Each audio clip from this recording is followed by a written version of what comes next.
Hey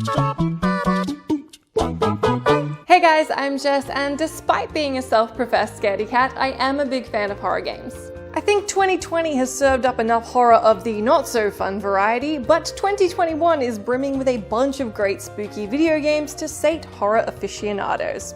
From returning old favourites and offerings from fabled horror game studios to brand new video game frights, 2021 should have plenty of creepy surprises up its sleeve. Let's look ahead to the 10 most anticipated horror games of 2021. Number 10, the Dark Pictures Anthology, House of Ashes. The Dark Pictures Anthology hasn't quite hit the critical acclaim heights of developer Supermassive's previous horror hit Until Dawn, but the first two installments, Man of Medan and Little Hope, have caused enough of a stir to make us cautiously optimistic for the third game, House of Ashes. House of Ashes is set in Iraq toward the end of the Iraq War, where a search for weapons of mass destruction ends up uncovering an ancient Sumerian temple, riddled with nasty things that go bump in the night. The protagonist Rachel is voiced by Ashley Tisdale, but I'm guessing the Sharpay parallels will be at a minimum. Number 9, Stalker 2. After being in development and then cancelled and then in development again, it's official, Stalker 2 will be coming in 2021. The sequel will bring players back to the Zone, the wildly irradiated area affected by the Chernobyl explosion. It's promising the unique blend of open-world exploration, first-person shooting, and horror that players were treated to by the original. In addition to plenty of player choice-driven narrative paths, and Stalker's classic skin-crawling, mutant-laden horror atmosphere. Number 8, Scorn.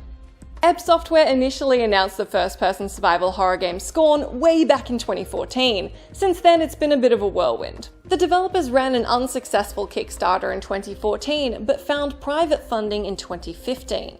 The studio ran a second Kickstarter in 2017 where they did hit their goal, and here we are. You play as a skinless creature in a nightmare world trying to learn more about your surroundings. You've also got a couple of guns that do appear to be made of some kind of organic material, but hey, at least you got something to point at the bad guys. The developer announced Scorn will only be coming to the current gen Xbox because the team didn't want to release it on the last generation of consoles and risk making a subpar version of the game, which is probably advice one particular AAA publisher should have taken recently. Number 7, The Medium. Bloober Team's latest offering, The Medium, was supposed to be out in 2020, but it's looking like it'll be worth the wait. You'll play as a medium who can travel between reality and the spirit world, which sounds kind of fantastical until you factor in that this is the team behind Layers of Fear, Observer, and Blair Witch. The spirit world is less Casper and more horrifying Silent Hill-esque excursions where you'll need to use your psychic abilities against some less than friendly ghosts. The gameplay largely consists of puzzle solving by jumping between realities. The primary antagonist is voiced by Troy Baker, the graphics look gorgeous, and the game is scored by Akira Yamaoka, the legendary composer of the Silent Hill series and Arkadiusz Rakovsky. With so many big names in the mix, it's safe to say that expectations are very high for this one. Number 6, Sons of the Forest. End Night Games are known for their cult hit The Forest, and come 2021, they're set to release the second game in the series, Sons of the Forest. We don't know much about the new title as yet, but it looks to be sending players back into the woods to deal with the supernatural nasties within. You'll still be building bases and structures to try and keep the new breeds of monsters and cannibals at bay who will be trying to knock down your makeshift door. End Night have proved themselves to be masters of survival horror, and the trailer released at the Game Awards in 2019 seems well and truly set to offer up more creepy encounters and threatening pitch-black nights in the woods. Number 5, Unholy. Not enough games cast you as a mum, which is something that Duality Games are trying to fix in a really, really horrifying way. Unholy casts you as Seda, one of the last humans living in the Last City, a world where humans are relegated to the lowest tier beneath all other creatures, and a mother trying to save her baby who's been abducted. Of course, she'll have to go to hell and back to do that, and face up against all manner of ghastly sights and monstrous creatures, but way to go, mum. The gameplay is largely stealth-oriented, although you've got the freedom of approach between taking foes head-on, trying to disguise yourself as one of them, and everything in between. This one gives me Outlast in Hell vibes, so if that sounds like your thing, then keep an eye out for it. Number 4, The Outlast Trials.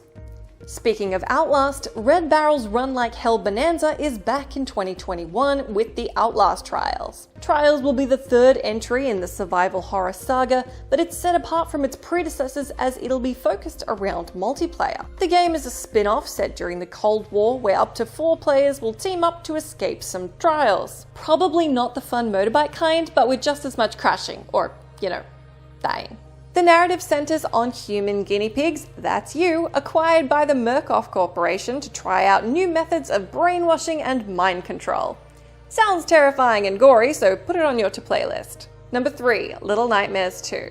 Little Nightmares' original protagonist 6 may be tiny, but its capacity to scare the pants off you is not. 6 returns in the sequel, but you play as a new character called Mono. The two are on a mission to the Signal Tower to save 6's life. Of course, that's not without some horrifically proportioned baddies getting in the way of that plan. Much like the original, you'll be solving puzzles and creeping around tactically to avoid an untimely demise. One major change between the original and the sequel is there will be some kind of combat elements this time around, so you'll finally be able to give back some of that hell you've been getting. The art design and animations are still grotesque and chilling in a super unique way, so if you're looking for something a little different from the action-adventure horror romps, this could be right up your alley. Number 2, Ghostwire Tokyo. If there's one thing you probably remember about Ghostwire Tokyo, it's Tango Gameworks creative director Ikumi Nakamura speaking about the game at E3 2019, telling us it's spooky.